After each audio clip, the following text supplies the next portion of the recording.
Bless you all.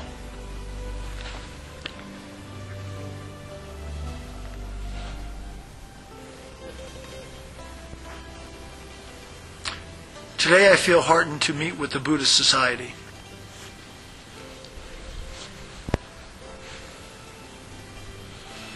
I am delighted to see you, being friends in the Dhamma, Kalanya, and Mitta. You are interested in the teachings of the Buddha. It is as if we're all children of the same parents. The Buddha is like the father, the Dhamma like a mother, and the Sangha like brothers and sisters.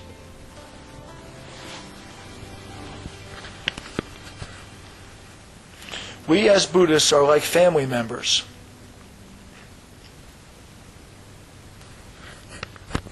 I guarantee that what I'm going to talk about is not something false. I feel very much at ease to talk about the Dhamma. Make yourself at ease too. I won't deceive you. I speak the truth. To study Buddhism is to study one's own life.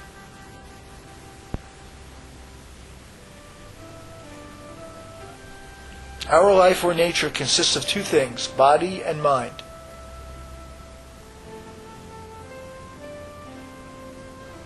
But if we don't look after them, and they don't treat each other in the right way.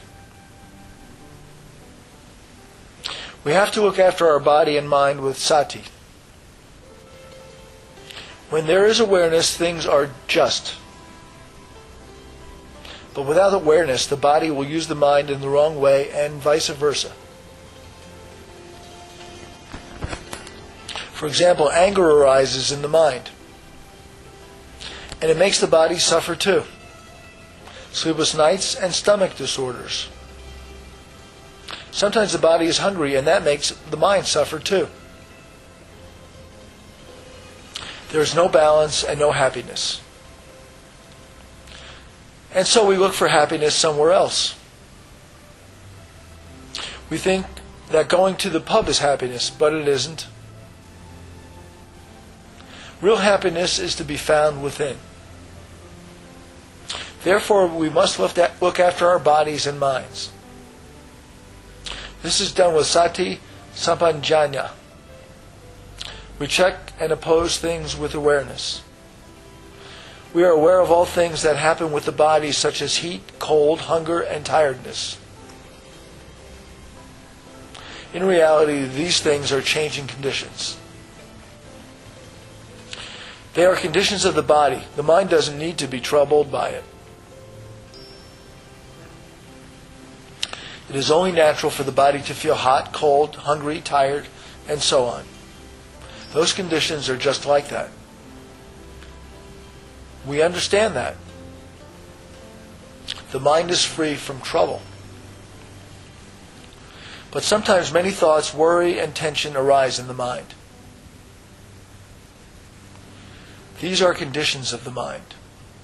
They are not the mind. They float in and out of the mind. They dye the mind, but we don't know how to differentiate between them. To separate conditions from the mind. Don't let them become into a self. Some people cling to anger, for example, as oneself. One takes anger to the mind and one follows it. What ensues are bitter arguments and fighting. But anger doesn't stay long.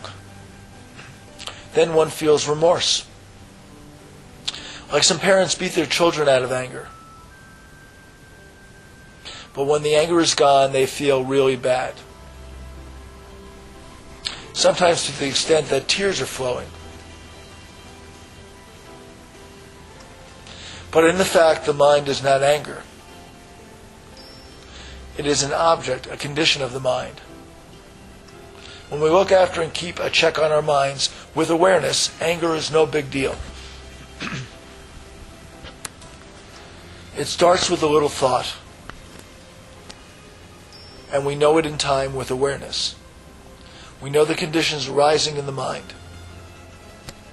I call all of these things changing conditions. If you call them feelings, it becomes difficult.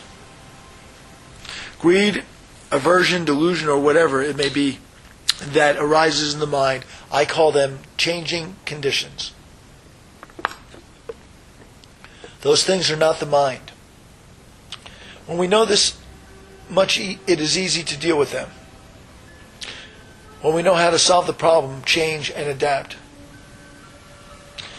But when we don't know this, they have the power over us. And we have to serve them.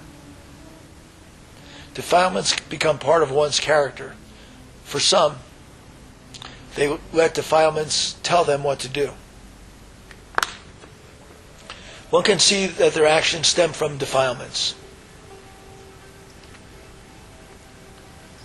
Anger does give a certain kind of satisfaction. When someone says, "Don't be angry," they can't stop. They have to be angry.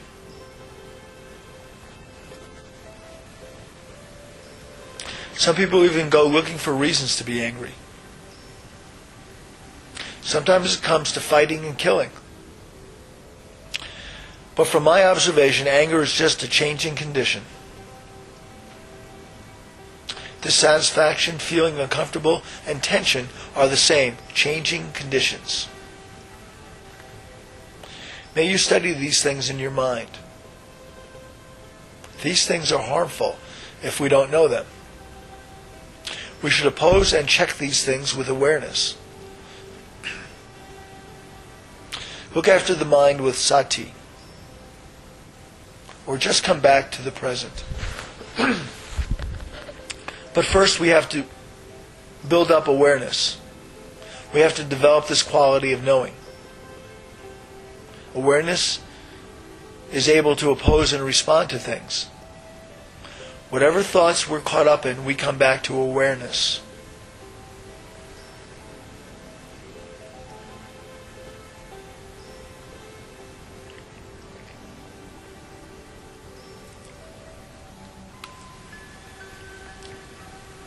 Suppose anger arises, don't say anything. Try out breathing deeply 2 or 3 times.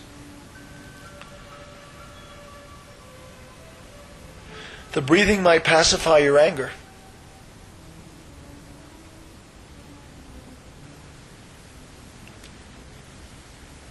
When you breathe deeply 10 times, the impulse to abuse someone will have diminished, because anger is not anything solid. It is not permanent and it is not a self. It arises and passes away. We don't go for it. Don't get involved. We return to watching the breath. Be aware of it. Train yourself not to talk when angry. Be aware, recollect, have sati. Without awareness, the mind is mischievous, and it will give in to conditions. Conditions are a pair with the mind, just as the body is a pair with heat and cold, and the ear is a pair with sound.